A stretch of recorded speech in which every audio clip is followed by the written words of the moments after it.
like having these conflicting or the opposite narratives, where the young population are somehow enticed to it.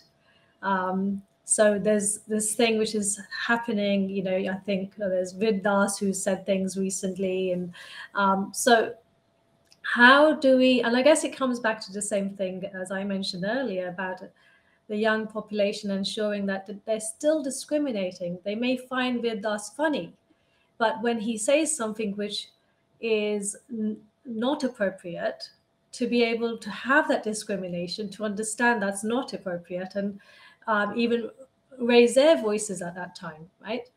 Yeah. So, what would you say? What would you say to that young person who is influenced by these funny? They connect with them because they have a sense of humor, whatever, but they don't always say the appropriate thing in terms of Jivan Drishti.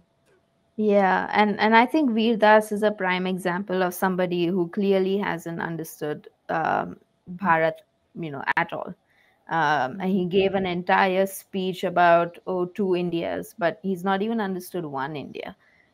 Forget two, But it's sad. I mean, I don't want to talk too much about any one specific individual like Veer Das, but because there are so literally hundreds like him, and a lot, and I belong to sort of the last few millennials generation, just before Gen Z, and or somewhere on the cusp. And it's so unfortunate that you're right in terms of there is something alluring, I guess, about someone like Vedas, that people just accept what he says as true.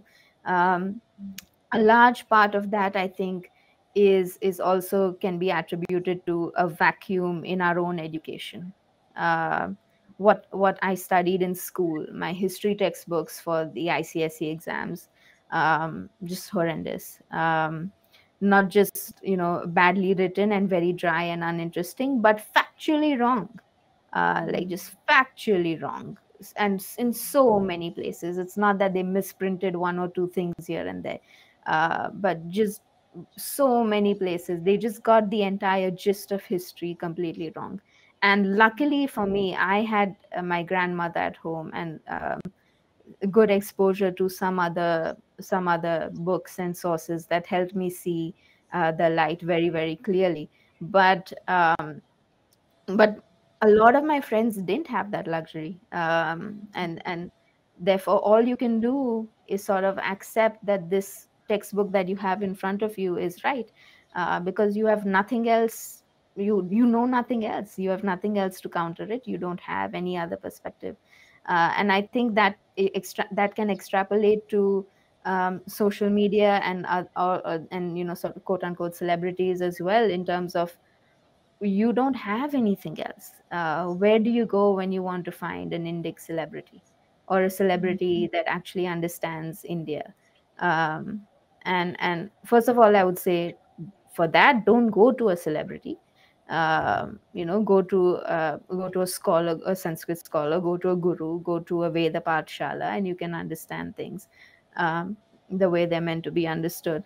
But even within celebrities, I don't think there is a sort of a mainstream Indic presence at all. I mean, channels like Festival of Bharat and so many others are warriors on that front. So important to have things like this, but it's tough. It's tough because how do we completely change somebody's Jivan Drishti? How do we completely change? Because a complete change is sometimes what is going to be required, for minds of millennials and younger individuals that have been completely colonized, and that's all that they have known, um, in this lifetime. So it's tough, but it starts like this. It starts through Utkranti.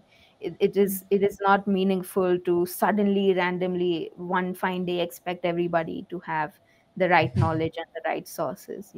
It'll take its own sweet time, but I think at least now we are heading in the right direction, and I see some hope, quite a bit of hope for our future generations. Yeah. I agree.